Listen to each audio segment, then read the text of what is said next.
Bonjour tout le monde, bienvenue dans cette vidéo dans laquelle on va parler d'un sujet sensible, d'un sujet tabou, d'un sujet qui fait parler. Combien m'a coûté mon Ironman 70.3 au total?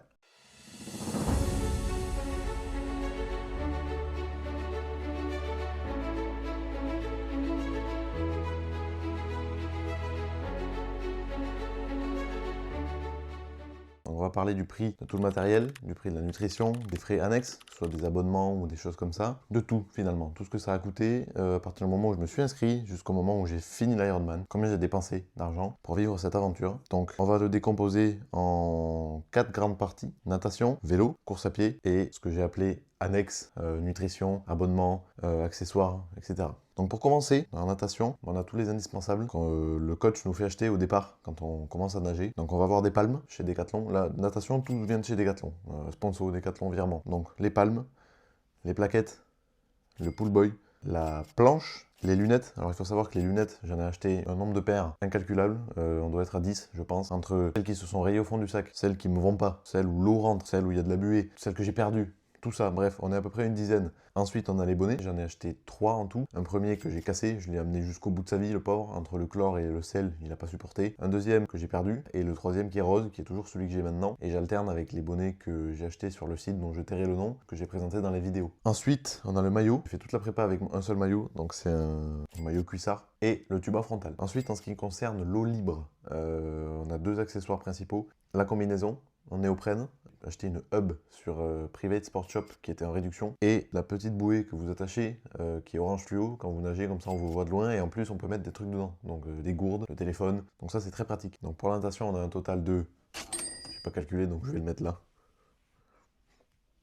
ou là, ou là, ou là, on verra. Ensuite, donc on passe au vélo. Le vélo, je vais commencer par les accessoires. Donc en premier, le casque, un casque gyro. Donc que j'ai acheté au moment où j'ai acheté le vélo. Je me suis équipé basique à ce moment-là. Je précise que je mets pas les habits dans cette compta-là. Je la mettrai à la fin. Je vous expliquerai. Là, il n'y a que les accessoires de vélo. Ensuite, des chaussures Mavic qui sont très bien, très confortables. J'en suis très content. Une première paire de pédales, donc des pédales Look. J'ai toujours été qu'avec Look sur les pédales, avec lesquelles j'ai fait la plus grande partie de ma prépa. Et ensuite, j'ai basculé sur la paire de pédales Power Blade à capteur de puissance. Donc il y a soit vous en achetez qu'une, soit vous achetez les deux. Moi j'ai pris les deux, comme ça vous avez le capteur de puissance dans chaque pied et vous avez le différentiel de puissance entre les deux pieds. Ensuite le compteur Garmin, le Edge 840, qui est très pratique, il y a le GPS dessus. Et vous avez le Clim Pro. Quand vous commencez une montée, ça vous dit le nombre de dénivelés qui reste, le pourcentage de côte, la distance qui reste jusqu'à la fin, et vous avez un petit schéma de la côte. Et ça c'est vraiment très pratique. Ensuite la sacoche de selle, donc pour mettre tous les outils, donc que ce soit le multitool, la chambre à air et le démonte-pneus. Les démonte-pneus,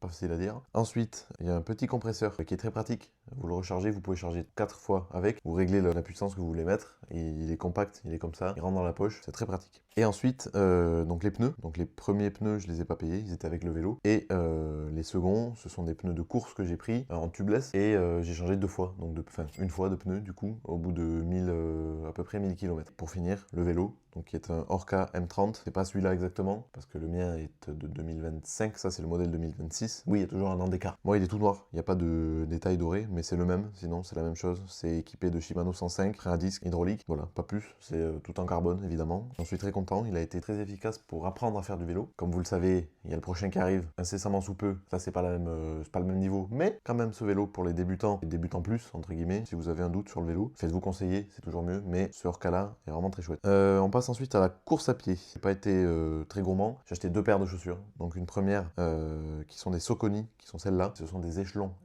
9 je crois. Donc le conseiller m'a dit mot pour mot, c'est pour les gros.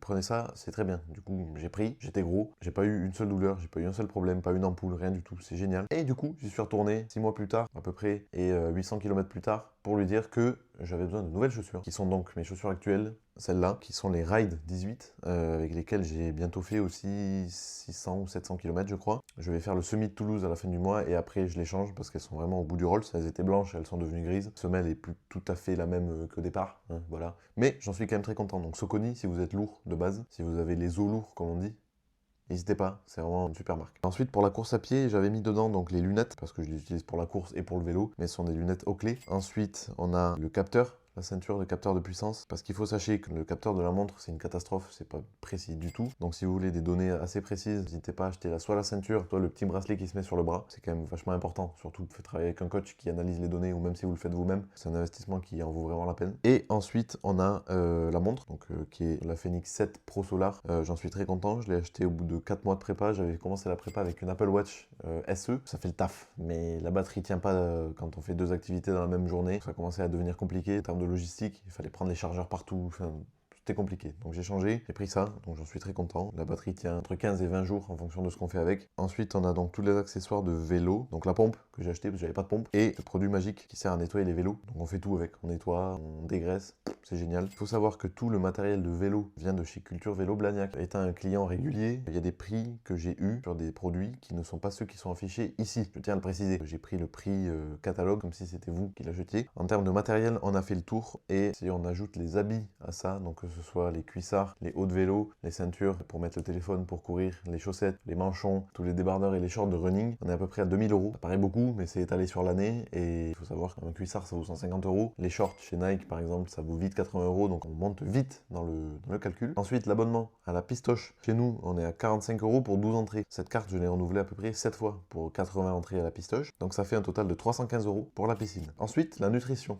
J'ai toujours tout fait avec Morten, partant du principe que c'était la marque qui était présente sur l'Ironman, et que du coup, sur les ravitaux, il y a des gels Morten. Je me suis dit, autant que je m'habitue à des gels que je pourrais prendre sur l'Ironman si besoin, sur les ravitaux, comme ça mon estomac est déjà pareil. Donc comme par hasard, c'est les gels, je pense, les plus chers du marché. Bon, c'est pas grave, on fait avec. Donc la boîte de 10 gels était à la base à 45 €, mais est aujourd'hui à 50, et j'en ai acheté à peu près 10. Donc on est à environ 500 € rien que de gel. Ensuite, les électrolytes slash boisson d'effort. J'ai commencé avec la MyProtein Electrofuel. J'en ai acheté 3 paquets en tout, à 24 € le paquet. Ensuite, les petites pastilles Precision Fuel de 1500 qui sont très chargées en sodium. Génial quand on transpire beaucoup. Moi, je sue comme un cochon. Donc là, pour le coup, c'est terrible. En plein été, j'avais que ça dans les gourdes. C'est génial. Et pour finir, le Oversteam Hydrixir. J'ai eu 2 pots en tout, en total de 44 € les deux. Donc on arrive sur un total de 9470 €.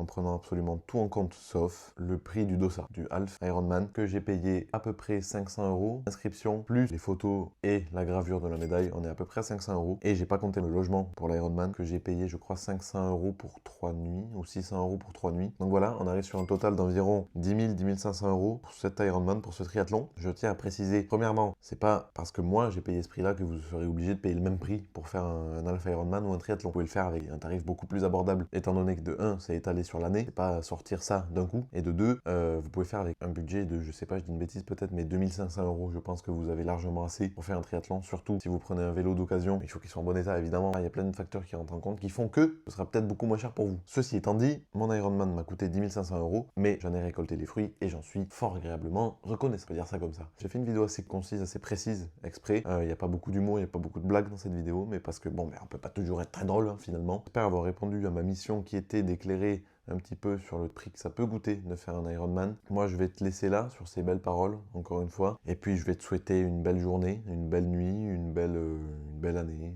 Toujours pareil, ça dépend de quand est-ce que tu regardes la vidéo. Et puis, je vais te dire à la prochaine. C'était, encore une fois, et toujours, moi.